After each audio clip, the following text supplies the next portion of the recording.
It's your backyard gardener coming to you with another update. We have been getting rain here, windstorms, but the plants are loving it.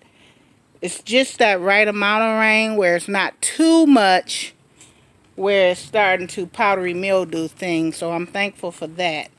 I am back here in the orchard. Bees are doing well.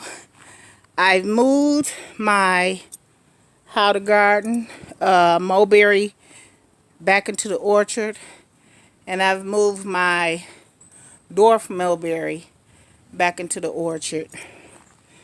So everything is holding on, faring well. Lots of new growth is occurring on this persimmon. Even new growth is coming up on that Asian pear that we ordered. Everything is looking pretty healthy. Pretty good for the most part. New growth just everywhere. That's that Santa Rosa plum. My cherry tree over there is doing really well. The grapes are still doing great. I'm going to have to cover them in a minute once they get a little bit bigger. Over here, my fig patio is doing really good with all the figs. Lots of new growth. You know, I trim these every year. Take maybe a couple of feet off of certain ones for cuttings. Let me show you how the Leticia did when I propagated them over some months back. This is the Leticia Fig, and as you can see, lots of nice healthy leaves. This is my other one cutting. Lots of nice healthy leaves. My peach tree is holding on really good. I can't wait to get to trimming on that because it's a little bit out of control. Two little peaches still holding on up there, which is good. Blueberries, I've even seen a lot of nice growth on the blueberries. Squash is still doing good. I'm going to harvest this squash in the next day or so. The watermelons are coming along really well. I have watermelons galore in this patch. So far, none of them are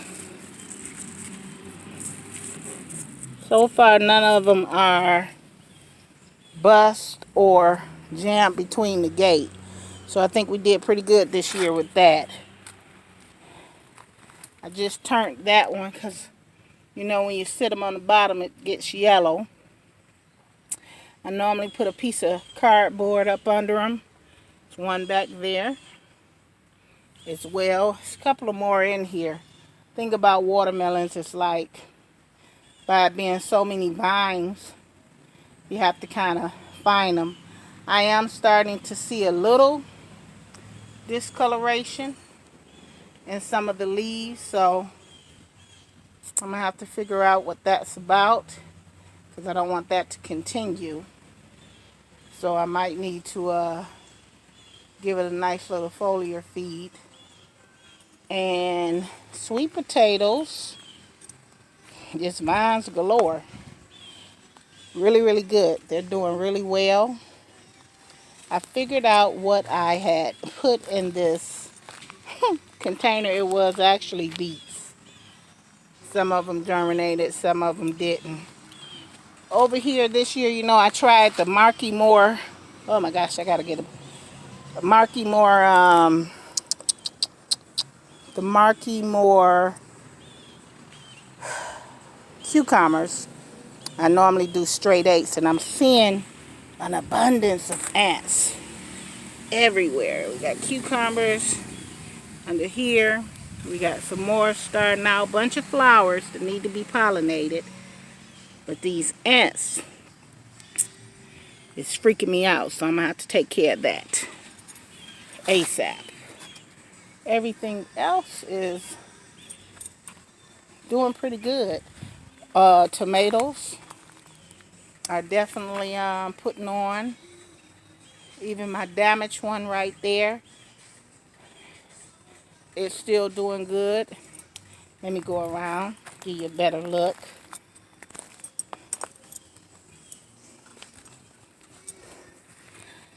This is my eggplant here. Slow, slow, slow. This is the Black Beauty.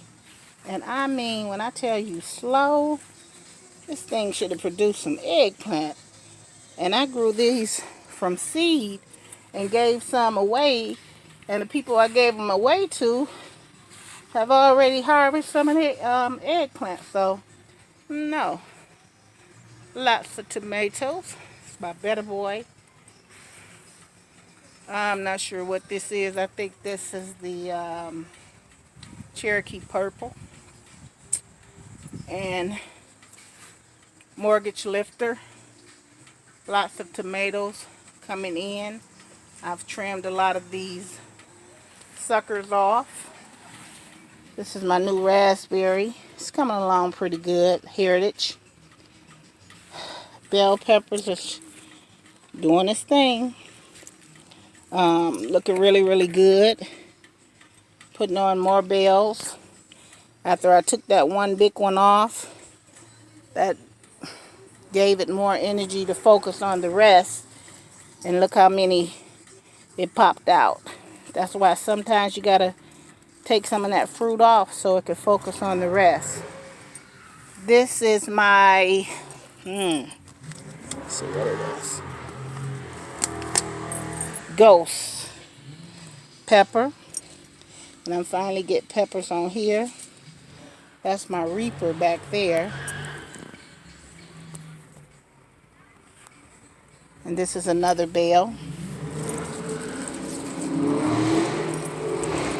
Guys, sorry about the noise. Somebody got a new Challenger and decided to challenge it. Hope they don't kill their little crazy self. Trying to do all that. Again, just tomatoes, tomatoes, tomatoes. It's going good, but I don't know. Maybe it's me. Just seems like this season is going slow for me. Maybe not. I'm not sure. This is my Sweet 100. I did open up that area down there to get some airflow, and when I did and cut a few of these off, it did wonders. Look at all the Sweet 100s. I got some red ones. My grandson haven't spotted yet, but he will. So yes, I took my tent down to allow these to get more sun. But we got figs, figs, figs. So I'll be able to taste my cadotas this year, my core this year. So I'm happy about that. But that's what's going on in the backyard garden. Someone had asked me about watermelons, said that theirs were becoming mushy and busting open. That was one of my concerns, that if it kept raining the way it was raining, because we have been getting floods of rain, if it kept doing that, I was concerned that it was going to start to bust open my watermelons, and I didn't want that to happen. Sometimes when we overwater them, they will bust open. Sometimes when we underwater them. But if you're growing the watermelons, a lot of us will allow the vines to come out on the grass like so. Once they start setting fruit, what I do and would highly suggest, get you a piece of cardboard or some type of a tray I do it every year, and set them up under the fruit. Like those are on mulch. So I don't really worry about them just sitting in water because it drains through. But these out here, I will have to sit them on a piece of cardboard so that it's not sitting in sopping water, because that affects the fruit as well. Once you start seeing little scratches on your fruit from different little rodents, that might be an indication that your fruit is almost ripe. It's so many things that it's so many things and signs that'll tell you when your fruit is ready with watermelons. One, for sugar babies, seed to harvest is 85-90 days.